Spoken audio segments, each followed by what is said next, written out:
Olá, boa noite. Still can't get enough of that tune. Hello, No, Ben I can't. Austin. I know I say this every show, but I love that intro. I think we Me nailed too. it with that one. Me too. Tudo bem, Austin? How are you doing this evening on the Find Your Home in Property show?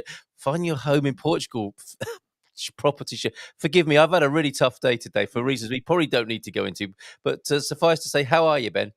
I'm doing pretty well, thank you. Unfortunately, I'm a little bit sick at the moment. I've caught a case of the snivels, so Oh no! big thing. Right. But been a bit of a busy week as well. So things are looking up. Things are moving forward with me with the real estate career. Got a house viewing soon, which I'm very excited to do, and hopefully, fingers crossed, I'll manage to pitch something on the show. Excellent. Oh, lovely to hear that. Okay, because you're quite new into the business, and things are going very well by the sound of it. So far, so good. Things are going slower than I'd like it to be completely honest. But so far, so good. Slow and steady wins the race, but that's an easy thing for an old guy like myself to say, and a very hard thing to hear, I suppose. I'm sure you do want it to be going very quickly. We've got some great guests this evening, and we'll talk to Anastasia and to John a little bit later on. You've met John before, and we've got a new face, Anastasia from the agency, joining us as well with a fantastic property in the south of the country. But before we go to our guest this evening, you got a little bit of industry news for us, Ben. Right, so it's been quite a quiet week this week. Unlike last week, I've actually had time to sit down and watch the news for a little bit. And in terms of real estate news, one of the big headlines that caught me is that there's a company called Vanguard Developments that have put an investment down for 35 million in Lisbon, which just goes to prove really that despite all the recent changes in regulation, taxation, when it comes to real estate, Portugal's still a very profitable market for investment. Very good. Okay, Vanguard on the way with the development.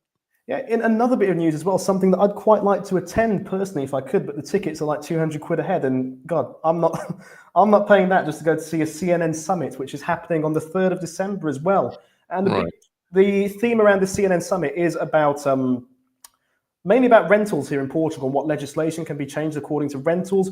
We'll have the Miguel Pinto Luz, the Portugal's Minister for Housing and Infrastructure, there as well. Some the word in English has escaped me now. Deputado, a representative, it's Deputy? weird thinking into your language. Thank you, deputy. Is it deputy from each party? A party member, I think would be a more. I think that is the word. I think that is the word. Deputy. We'll roll with it. There'll be a deputy as well from Portugal's 3 leading parties at the moment there. So a pretty big event. Next CNN summit, all about rentals and sustainable real estate in Portugal on the 3rd of December. Hold on a minute. CNN, as in the media company. CNN is in the media company holding a summit here. They do.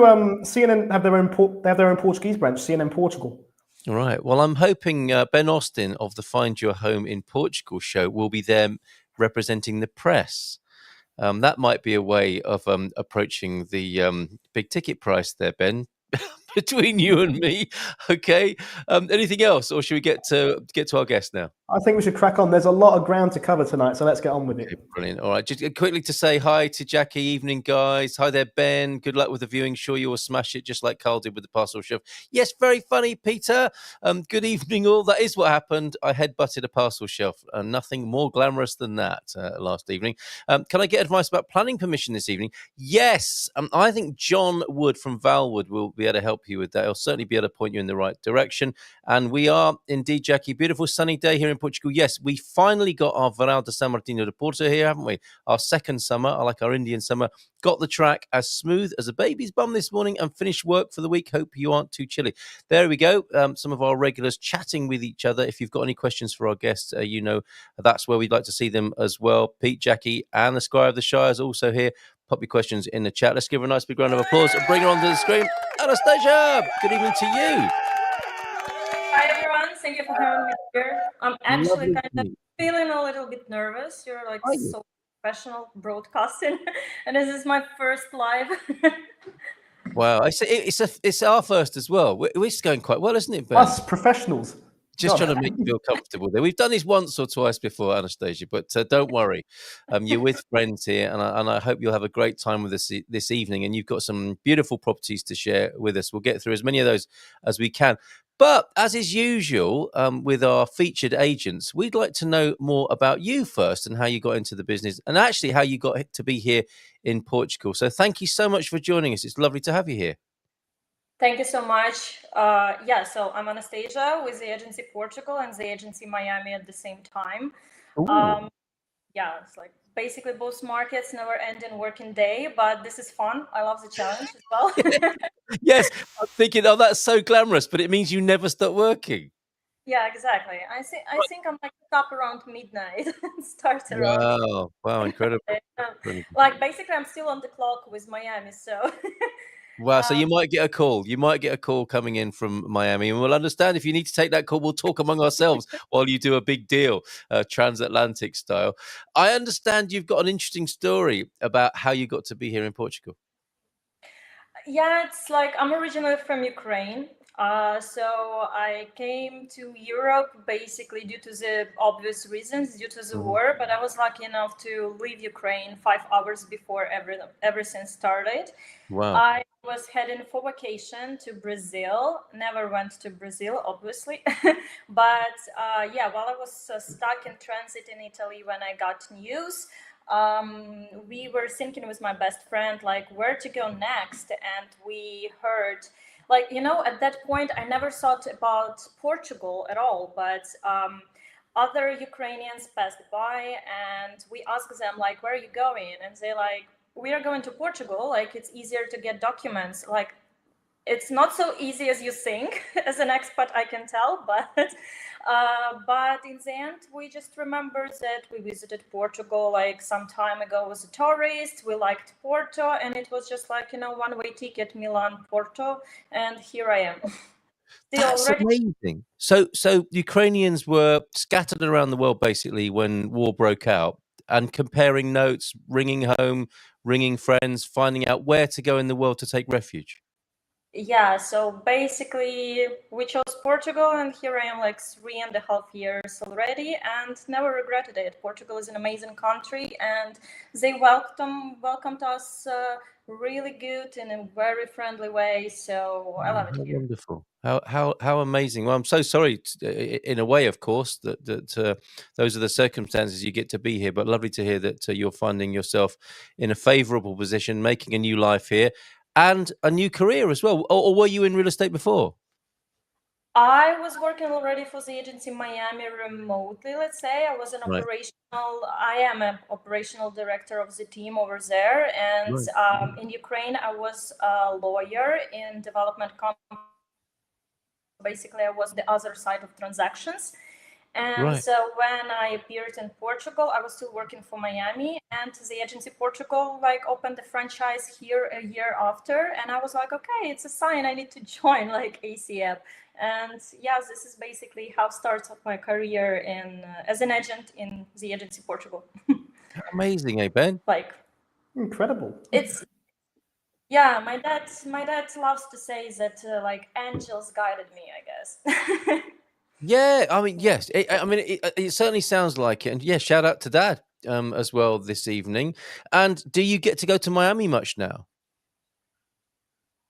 Not so much, but yeah, sometimes I'll go like there when I have my personal clients or when we have the agency forum event. Like I'm going there every year basically for this one. Amazing, amazing. Well, Ben and I will be very happy to accompany you to Miami for Of research course. purposes if ever the need arises. Lovely to have you with us. Is there anything else you want to say about yourself or your working day or what you do for the agency, or should we take a look at this project that you've got with us in Quinta do Lago, one of the famous luxury resorts of Portugal, of course? Well, despite the fact that today I'm showcasing my property in the south of the country, mostly me and my team, we are covering the northern Portugal. So it's like Porto and everything that around. So Okay. it is booming right now and it's still better priced than south and Lisbon, Cascais, etc. So for people, future buyers, investors, I think it's really important to take a look for this part of Portugal as well. Very good. Okay, so let's take a look at this project. This is land with an approved project or a turnkey home development coming onto the screen for you now. Tell us a little bit more about it, if you will. Yeah, sure. So basically, this is Quinta do Lago. It's not like Algarve general. It's a different asset class. It's considered one of the most expensive and exclusive areas in all Portugal. So over there, I have off-market and exclusive land plot. It's one of the last ones. It's already with an approved project. It can be bought two ways, or as a land with a project, and the buyer can build there by himself. The project is basically also easily changeable. Or the seller can deliver a highly turnkey luxury villa. So there's like different prices for that. But in both options, it's very important to know that buyer or investor will earn quite a lot of money. So basically, for example, the land plot with a project is cost currently by 5.850 million. Mhm. And the cost to build the luxury 6-bedroom villa over there is around 4.5. So let's say roughly with the potential negotiations, we have 10 million, 11 million in cost. And the latest comparables on the same street, on the same side of the street, with the same villas with the same characteristics, were sold for 14.8 million. So basically, it's already almost a 50% of ROI on the investment. And if we consider in the second option, the turnkey villa delivery, it's 12.750 million. So let's say the investor already will earn in profit 2 million already, like now. And the construction will take, let's say, 15, 18 months.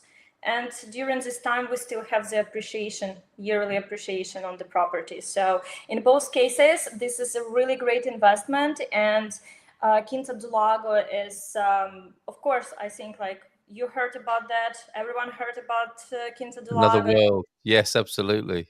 Yes, it's like gated, ultra prime resort sitting on 2,000 acres with world awarded golf courses, Michelin restaurants, shoppings, like These luxury. these Yeah. visualizations are amazing. Who do you have in mind to live here? These visuals are absolutely incredible. Like hyper prime. We could take it to a new level, couldn't we? The facilities here are amazing.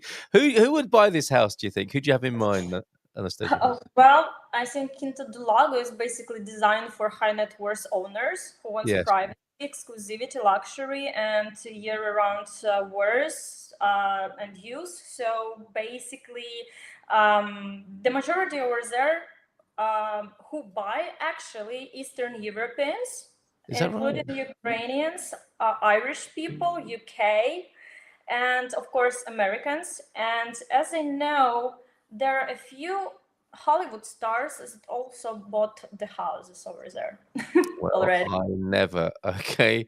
Are I we allowed originally, to name drop any? Would that be a bit? Are we acting on discretion here? Yeah, I can't tell. we did But I know try. Well Madonna done, Ben. did it. Well done. You did try. Ah, You did try. I particularly like the E-type Jag that is I was part of about to the. say that caught my eye as well in one of the renders. Yeah, I was instantly beautiful. attracted to the E-Type Jag. Does that come with Yeah, the house? it could do. I think. I wish, but I can talk to the seller. Amazing, amazing. Okay, let's go back up north then. That's wonderful, and of course, we'll give you the details for getting in touch with Anastasia Koliamech. Did I pronounce your name correctly there? Anastasia? Yeah, but your second name, I went for Kolomiec. Is that about It's right? Anastasia Kolomiyets. Not too bad, even if I may say so myself. I will make sure you've got the details for getting in touch with Anastasia, so that you can talk to her about this and the next property we're sharing, which takes us up north to. That is your territory, you were saying, right, Anastasia? Yes, That's where your team is, and that's what you focus on, which must be very exciting up in that part of Portugal as well. it's Let me bring up. colder, more rainy. Yes, yes, it is for sure. Quinta de Cravel, a new era of intelligent living. Look at this. Tell us more about this, if you will. Yeah, sure. So basically, I'm currently working with one of the biggest developers in Portugal, Teixeira Dart. They like a very serious player. They just rejoined the stock exchange market. So they're in 16 list of companies who are basically in the Portuguese list. So it's already gaining additional credibility, and I just love to work with this developer. And currently we are working on 4 projects. 2 will be launched a little bit later, so like stay tuned. And 2, like this Corey Crowell and Vintage 18, they're already almost sold out. And but what I love about the Shadow Art projects that they deliver is that, first of all, the price point is quite low. For example, Corey Crowell starts from 2010K, As we can and see. the developer all the time, they first of all, they always build in a very strategic locations close to essential infrastructure. Also, they always deliver a variety of amenities like swimming pool, co-working spaces, gym, kids club, wine club. So it's basically a lifestyle. And additionally, we are talking right now about Vila Nova de Gaia. It's basically if Porto is a postcard, so Vila Nova de Gaia is a balcony from where you're looking for these postcards, because the majority of new developments, they are having amazing Porto river views or famous iron bridge views. So and this developer, especially in the Vintage 18 and upcoming Ruby 20 project, they offer those views, and the price point over there also starts just from, let's say, 350k, 370k for 2-bedroom apartments. So like I'm not sure like what prices would be already in Lisbon on Algarve. And additionally, developer, I like that they respect their living areas. So basically the 2-bedroom apartment will be at least 120 square meters, so you don't feel yourself like you're living in the box. And the projects that they are offering, they always, it's a steady growth, it's a smart investment, it's basically high rental yields as well, if a buyer or investor will consider the future rentals.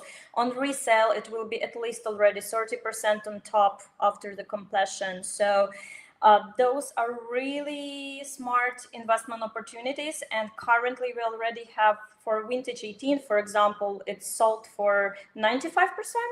And it's still 1 year to build. And Corey Crowell already sold for 75%, and the completion is scheduled for 2027.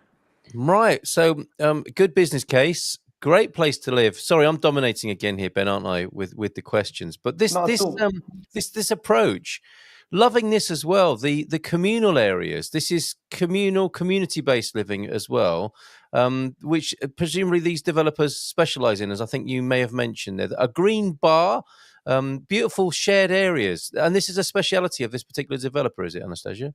Yeah, they all the time deliver buildings with amenities, and like here in the north, there's not so much developers doing this. So basically, you are buying or apartment with garage and maybe with views, but nothing else.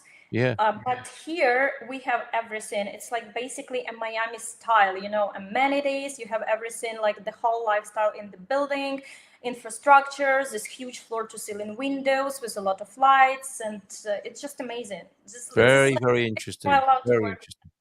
It's very easy to sell and very easy to love and sell it as well. I'm sure. Especially at that price point, they must fly off the shelves. Is there a final construction date for these? Do you happen to know? What? Sorry? Do you happen to know when they're going to finish building? Yes, Corey Crowell will be finished in March 2027. They're already in the very active stage of construction. Vintage 18, for example, will be finished in May 2026. And the Shadow Darts, they're going to launch more 2 projects and the same location. It will be the same like Vintage 18 as well, basically the same lifestyle, the same location, and also they are going to launch, for example, Ruby 20 and Vintage 18. They're also building it right on the new metro lines that is also under construction right now. So basically, you can imagine when the metro will be finished as well, how the prices will go up. Because Yeah, very good, very good. A lot of very favourable things coming together for this particular development. Thank you so much for being with us tonight and sharing two lovely developments there, Anastasia. Is there anything else you want to share with us before we move on to John Wood, who's joining us this evening as well? We do hope you'll come back, and I hope that wasn't too stressful for you. Did you enjoy being with us? actually, I just I'm like, wow, I'm feeling like I was doing it many times. I'm, Excellent, good result, fantastic, fantastic. I'm ready. So, I'm ready to join for another one. yes, good. Well, you're welcome anytime. Consider you've got a key to the studio. I'm putting your details onto the screen now so that people can get in touch with you. There are the contact details for Anastasia Kolomiec. I'm going to go with, and I hope I've got that approximately right there. So do get in touch if those are of interest to you. And of course, Anastasia will have other properties in the north of Portugal and can connect you to people with properties all over the world, including Miami. Ben, any further questioning from you? Not from me. Just thank you very much for joining us today. What a pleasure. Yeah, thank you for having me. Thank you. A pleasure. Thank you. Thanks, Anastasia. All the best to you. Take care. And bye for now. We'll see you again soon. I think Anastasia was getting ready to stay with us for a little bit longer there and is very welcome back. Anytime, Anastasia, do let us know. We're going to move on now. We'll keep that applause going for a gentleman we've met before who is doing something really great here in Portugal in terms of a housing project. He came here to renovate and rehabilitate buildings, but I think he's getting in. Actually, why don't you tell us a little bit more, Ben, your understanding of John and this really inspiring work that he's getting up to here in Portugal? Yeah, no, I think John's as well. He's our first repeat guest too, so that's another cause for celebration. Very good.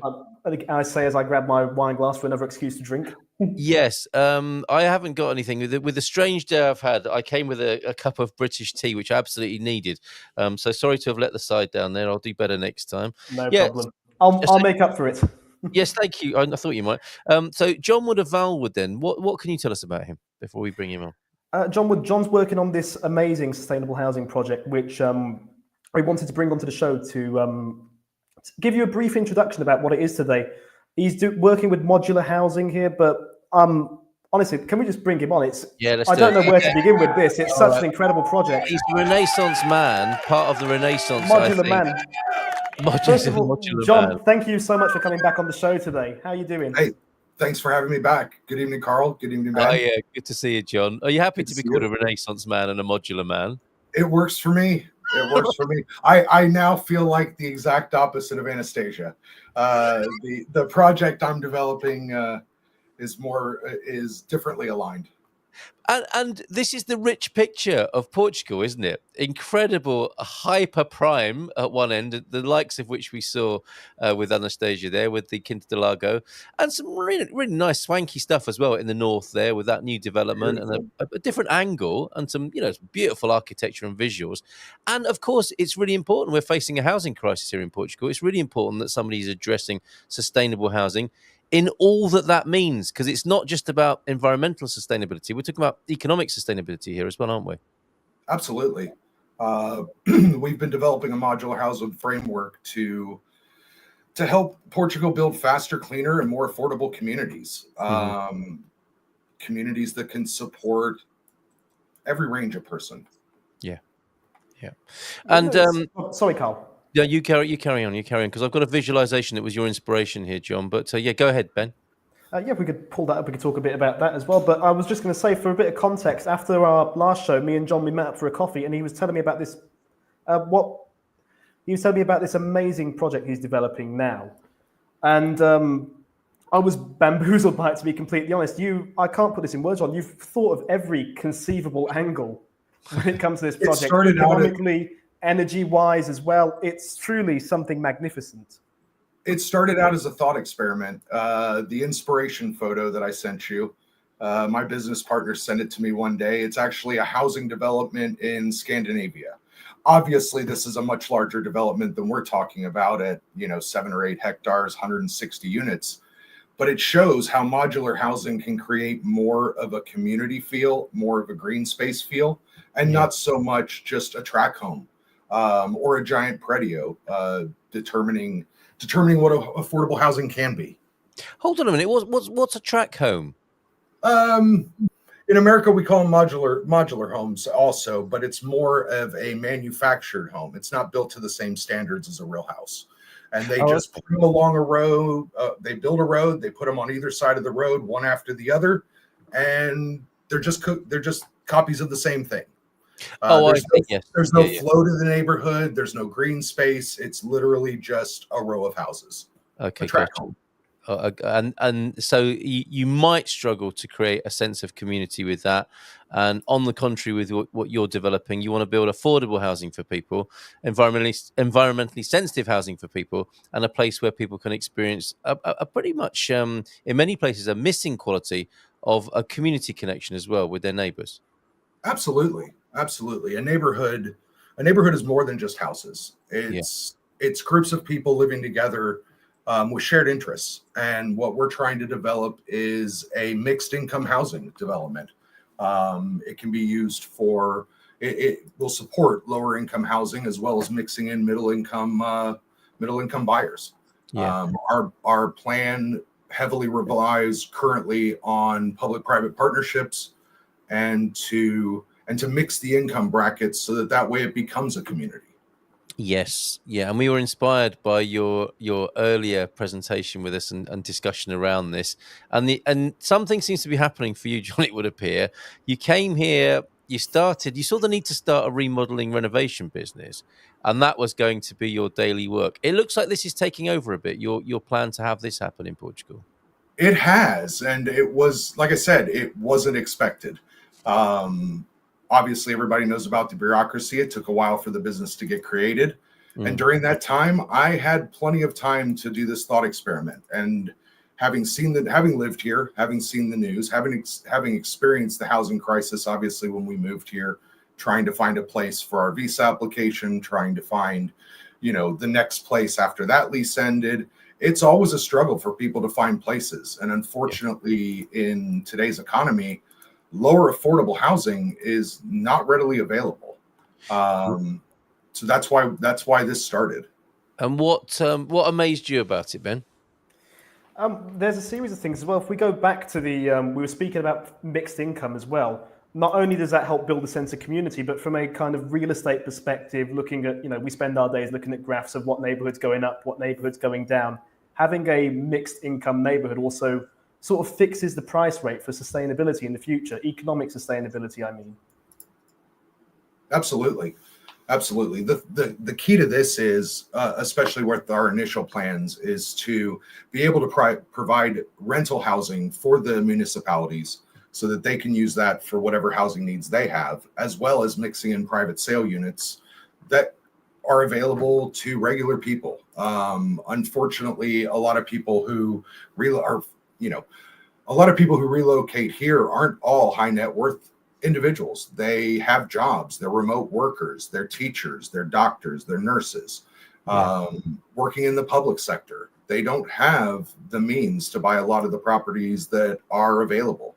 And unfortunately, this is a segment of the housing market that has been overlooked, and it's very necessary. And it's kind of a passion project. In America, I kind of worked for a company that did the exact opposite of this. And it always feels better when you're giving something to a community rather than taking it away. Well, we want to see this unfold, and we'd like to help you as much as possible. Interestingly, tonight, Leah Costa, I'm not familiar with Leah Costa. I think maybe a first-time viewer who's been attracted by the idea perhaps this evening. That's what we had in Portugal. Responding to what you said, John, that's what we had in Portugal before the 90s. Communities where we could live, not just a place to sleep. And Pete's saying, responding to that, you still have it now in rural areas, Leah Costa. Yes, we do, but not as much as before, and we have less people in those rural areas. That's a really interesting point, and I really appreciate your comments about perhaps changing the expat stereotype as well, because we've been framed, like it or lump it, as people who've come with lots of extra money to buy some of the higher end properties, the sorts of which we saw with Anastasia, and long may that continue, of course, because it's all part of the big picture of the economy. But the people you mentioned, the people who need affordable housing coming in from abroad, foreigners and people settling in this country, they need housing too. And it's just not there, is it? No, it's not. The market doesn't reflect the pricing that people really need. There's a definite gap in the area where most people can afford it, and that's what we're trying to target. And how's it going? Because last time we spoke to you, we needed a camera, I think, or two, didn't we? Ideally, who would start bidding against each other to have you have this experiment on their doorstep. How's that going, John? The municipalities are listening. We have some key meetings coming up that we're excited about, and the demand is undeniable. Everybody we talk to about this project is excited. Yes. It opens up. A lot of the municipalities want to build more hospitals. A lot of the municipalities need to build more schools. But before you even think about that, you need to have a place to house people. Yeah. School teachers, nurses, people like that, they're a different bracket of housing need. And if you're going to expand the country, you're going to expand the services provided. This is an essential step. Yes. And that's the kind of market we're targeting. And a big joined up project, right? Because we get these little bits of the conversation, don't we, of the reality that, with the immigration debate, we definitely need people. And then it's like, well, we don't need this many people because they're putting pressure on the infrastructure. And it kind of points to tumbleweed, doesn't it? It's like, okay, well, we can't really talk about the infrastructure bit because we're not really doing that.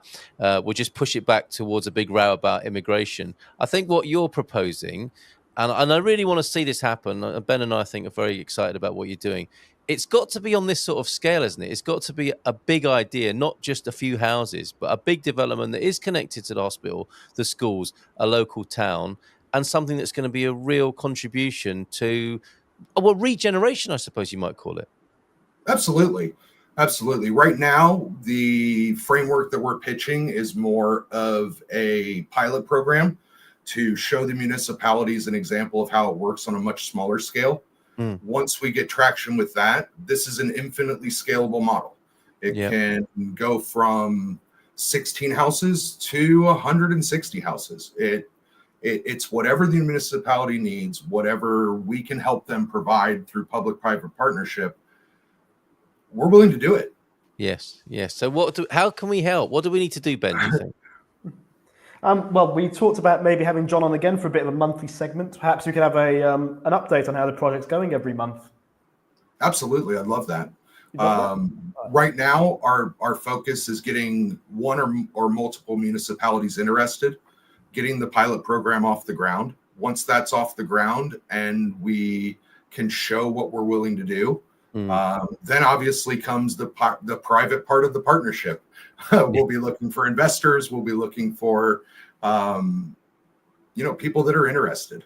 You did mention it's a PPP, isn't it? A private-public partnership. The main program we're pitching right now is heavily municipality tied. The beauty of this program is that it also works as a private model. There's nothing to say that this couldn't be funded privately completely, and it could turn into a lower affordable housing project for immigrants, people who want to come here, who need an address for their immigration application, who can't afford a 500,000 euro property. This has target markets as well as for the public sector in the private sector. And how is this different, John, to what Portuguese companies, municipalities, and construction companies might already be thinking? Or are they not thinking in this way at the moment? Some are. There are projects like this in Lisbon. There are projects like this in Porto. The problem is that, to be quite frank, a lot of these aren't overly profitable.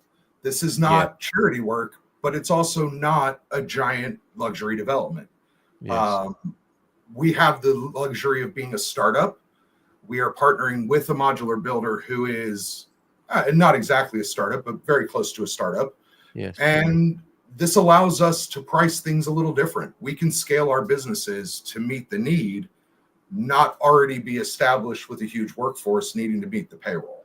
So we can develop these things a lot cheaper, and it's all about speed. It's all about ease of construction. Everything is manufactured in a closed environment.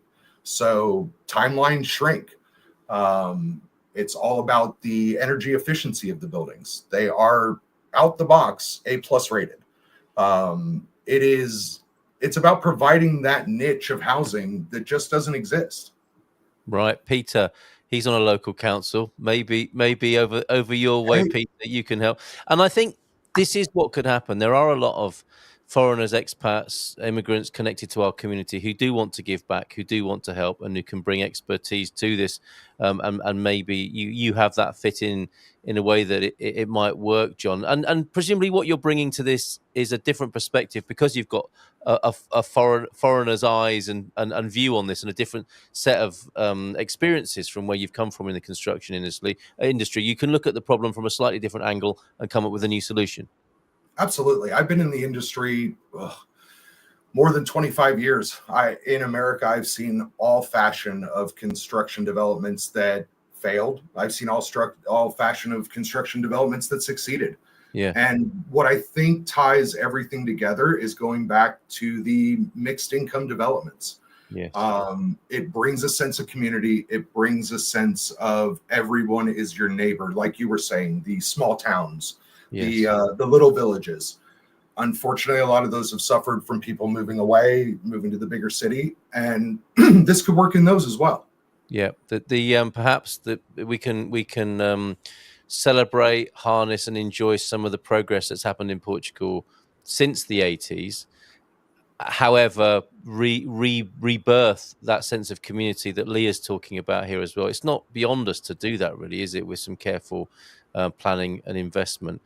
John, do please come back. It'll be great to see you on a monthly basis to see how this is shaping up, and we'll do our best to help you off air as well and put this to people in our community. Ben, any other questions from you for John this evening? Not necessarily a question, but just if you don't mind me saying, another point that really impressed me when we had that sit down, had that coffee in Caldas, John, is the fact that there are indeed quite a few modular housing projects here in Portugal.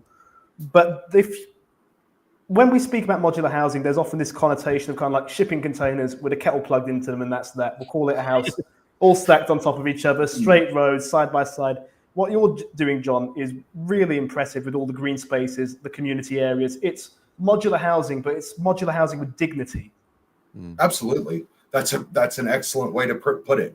We are trying to bring, I think when you bring a sense of community, you bring the dignity to it, and you bring all assets of just family and community living. Yeah. And what's wrong with planning, John? I mean, me and my missus, we were, when we were racing to get home to find out what was going on with the cat, we looked out of the window at a certain part of our journey and saw a most incongruous row of homes built in the countryside, pretty much on the edge of town, in a long row. What is it that happened to, and I don't think this is just a Portuguese problem, there's something about how human beings build on the edges of towns, and they don't seem to make the best use. They don't necessarily build things this shape, do they? In what looks like a village to me, they just like build one great big long row of houses with the back gardens all facing the motorway or something. What's up with that? Why does that happen? A lot of it comes down to what land's available. A lot of it comes down to what land they decide to build on. Right. A lot of people, especially in America, they contour the land to fit the development, where we want to contour the development to fit the land. Yes. And that's what you see in the small villages as you're driving around Portugal. That's what I love about this country.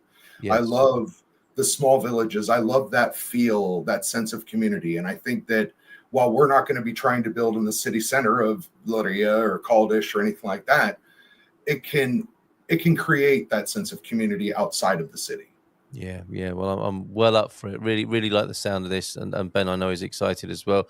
I don't know if you can. This might be too general. This question that came in early from Jackie. Can I get advice about planning permission this evening, please, if possible? It's a big and open question. That I mean, refer to your local camera, right? That's the first. I mean, isn't it? That's the first place to start. The local camera. Ask questions. A lot of times they are more than willing to help you. Yeah. Yeah. Okay. So there's a bit of advice for you, Jackie. And a final note on this idea, perhaps, of going back to a previous time in Portuguese culture and history. Pete's village hasn't quite reached the 90s yet. The village that time forgot, perhaps, which we adore. Leah, great to make your acquaintance this evening. And you think that's amazing there for Pete. I agree. I get a sense of what Pete's village life is like. Maybe he can help or point you in the right direction to a willing and open-minded municipality or camera or even Freguesia. Once our carpenters, a final note here, this is what we've got to stop, I think. Once our carpenters, or help, I should say, once our carpenters and stonemasons have passed, there are very few people that have their skills and they risk dying with them. I hope it doesn't come to that here in Portugal, because there is so much to build on, pardon the pun, is there not? There is. Yeah. Okay. Thanks, John. See you again for another update next month. Ben, final word from you.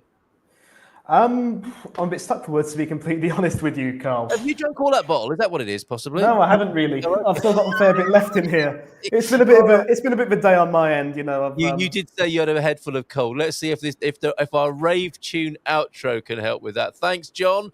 Thanks, Anastasia, earlier on, and thanks to everybody who tuned in this evening. And if you are watching from a municipality, or if you've got some influence in a council in the way that might be able to support John's project here, do get in touch with us. Take care. Bye for now. We'll see you again next week. Cheers, John. Cheers, everybody. Take care. Bye.